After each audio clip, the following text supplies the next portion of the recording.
So today we have Udwak Nakanga. She is a Gen Z native. You are part of Gen Z, correct? And you do have your bachelor's in political science and criminal justice, and you are currently pursuing your master's in public policy. The Sure. main reason why I wanted to interview you is because not only you are a reflection of young Black voters, but you are part of Gen Z, and that's mostly what my topic is about, importance of Black vote. With presidential elections approaching and President Biden dropping out of the presidential race Yeah. to change in candidates and him also endorsing Vice President Kamala Harris, I have a couple questions for you in relation to that. The very first question that I do have for you is, what does this announcement mean for the Black community? I think what this announcement means for the Black community depends on who you're asking. As we know, Black community, we're not monolithic. We don't vote the same way. We all don't think the same way, and so forth. So some people may see this as an opportunity for hope, an opportunity to have better representation for the country, an opportunity to have not only the first biracial woman as president, but just as a means of hope. And some people may see it as, oh, it doesn't really affect my decision in regards to who they want to vote for. A lot of people are more policy focused and less identity focused. So I think when it comes to like what it means for the Black community, it really honestly just depends on who you're asking, because essentially we're all not thinking the same or doing the same thing. Do you think her being a Black woman would affect any chances of her winning? I think depending on how we're phrasing this question, because it can help her, but it can also hurt her. A lot of times, just me personally, I do think that Black women specifically are held at a higher standard. So there's some things that Donald Trump can get away with that Kamala Harris cannot get away with. I think her being a woman in general, it plays a role in that. And it's not necessarily specifically on her. It's just how this country is set up. There's certain things that men can get away with that women can't get away with, or we're going to be looked at as like mediocre and so forth. So there's a level of standard that they do have for VP Harris. In regards to, do I think it can help her? I do think it can help her in ways of seeing like her record. Is VP Harris is part of the AKA organization, which is part of D9. A lot of people are coming together, not only AKAs, but Deltas and Zetas and so forth, and just coming together and supporting her, not necessarily because she is, they may not even agree with her policies, but just the fact that she's part of the same organization as her. So I think it's both give and take. It depends on how you're looking at it, but I do think her just being a biracial woman in this situation is she's going to reap benefits from it, and then there's also cons to it as well. So it's give and take. I do want to ask you a specific question. Are you someone that votes? Yes, I do vote. There is a stereotype stating that Black people, especially young Black people, do not vote. I would love to have your thoughts on that. What are your thoughts on as it relates to that? I think it's a cop out. I think sometimes when we point fingers at, oh, this age group is not voting or these people aren't voting, it's more so just to look at somebody to put blame on. I personally never really looked into specific data with Black younger people not voting. I know there's data in regards to ages and race in general. I think a lot of times it's easier for people to point fingers as to why people aren't voting rather than looking in the mirror and seeing like, are we providing the American people with something worth voting for? I think that's where a lot of people are, and especially with like the current where we are currently with Donald Trump being the presidential nominee for the Republican Party and VP Harris being the presumptive nominee for the Democratic Party. So I think a lot of people, just in general, not necessarily Black people, they're just looking for something worth going out and voting for. There is one thing that I will say that Gen Z, we are definitely very passionate about things that we care about, For sure. our beliefs. So I really don't think that a lot of not necessarily Black voters, just young voters do not vote. I think it has more so to do with the reasoning why we don't vote, which could possibly be not having that much knowledge as it relates to politics or just understanding politics in general. So with that being said, Oh, sorry. I will add, when it comes to Gen Zs or just the age group, I think it's 18 to 24, we are voting at a higher rate than previous elections. all right. And the thing with our age group is that a lot of times that people don't understand is that times are different. A lot of people aren't going to be content with chaos. So they're just Mhm. not going to vote just because they said they're voting. If they don't like what's in front of them, and that's something that I'm seeing with a lot of people in my Mhm. age, if they don't like the options in front of them, they are not going to go out of their way to vote for it. Me Mhm. personally, I am a voter. I've been a voter. I vote down ballot.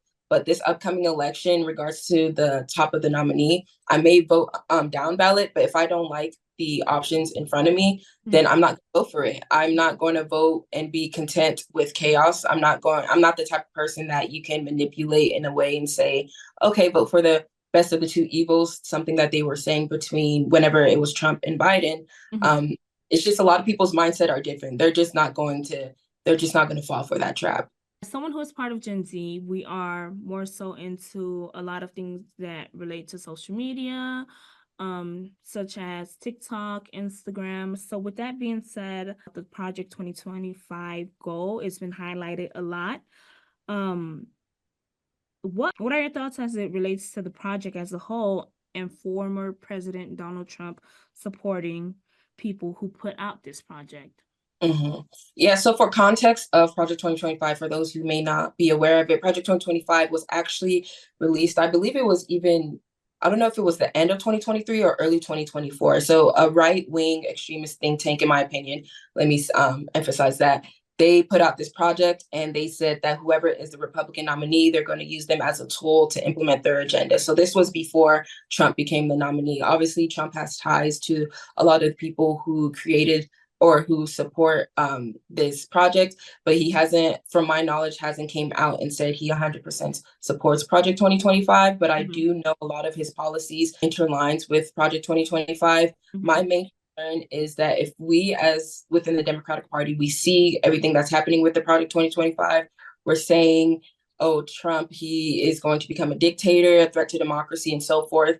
I think where we're going wrong is that we're not strategizing as if that he is a threat to democracy. We're not strategizing as if he's trying to implement the agenda of Project 2025. I think a lot of times within the Democratic Party, we maneuver more so in feelings and rather than facts and implementing the actual political strategies and policies that's needed. So right now, I think people aren't taking Project 2025 as serious, mainly not because of what Trump is doing, more so we're lacking in. I don't think it's directly Trump that's possibly endorsing it, but it is part of the Republican plan, I would say. I do have a question for you. Being that you are a political science major, how would you educate people when it comes to politics and like political views for people to have like a better understanding or better knowledge as it concerns that? Yeah, so I graduated with my political science degree and criminal justice degree back in 2020. I would say, just in general, I would really urge people to read beyond the headlines. I think it's so easy to get caught up in what media says and what the headline of articles say, but I think doing personal research is really what helped me and pretty much like helped me grow in the realm of politics. I Mhm. was somebody who was very just I would just eat it up. Like I'll eat up the media, I'll eat up these talking points and not really doing my own personal research. So I Mhm. really urge people to have a mind of their own Mhm. and not just succumb to whatever is in front of them. I think that's like the biggest thing that we're seeing right now. People from the right saying or going on with these talking points that people put out about VP Harris, people on the left going and going around with these talking points that they say about Donald Trump. I really just urge people to have a mind of their own and just do personal research. Most definitely, personal research is very important, is valid. You get a personal perspective of the topic at hand and a better understanding for self. You have a question. So, those who say they will not vote, can you reflect how it could possibly affect our country if it does, or what are your thoughts? What do you think when it relates to that? I appreciate that question, but I also think that we have to ask ourselves, why aren't they voting? Mm-hmm. I think that actually gets to the root of the actual issue. That goes back to my main point, how people feel as if their voices aren't being heard. Mm-hmm. Prior to Biden dropping out, for example, two-thirds of left-leaning voters between the ages of 18 and 29, they vividly expressed they wanted a different candidate. and their voices weren't being heard. And it wasn't until donors started to threaten to pull money out, a certain percentage of money, a certain percentage of elitists who were threatening, saying we're not going to fund Biden no more. It wasn't until that's whenever he listened. So I think that just going back on my main point, it's just so easy for us to just say, hey, vote because A, B, and C, but some people are putting value behind their vote. They're just not wanting to just vote for anybody just to say that they voted. That goes back to Malcolm X's speech, The Ballot or the Bullet, where he says that there is power behind your vote. So, like, regardless if you think you're just voting just to vote, you got to understand, like, okay, I'm gonna just vote for this person because it's not that person. You could be still voting towards something that may not be in the best interest of the country. Just me personally, I used to be somebody who was always like, vote no matter what. I don't care who's on the ballot, just make sure you vote. Now I think I'm more of a person that's like, if you see value behind somebody, make sure you go out and vote. Or if you see something that you like, see something that you see potential in, make sure you go out and vote so that people know your voices is heard. I do definitely appreciate your perspective and your outlook as it relates to that. Thank you for taking out time to answer these questions. Thank you. Thank you so much. Thank you for having me.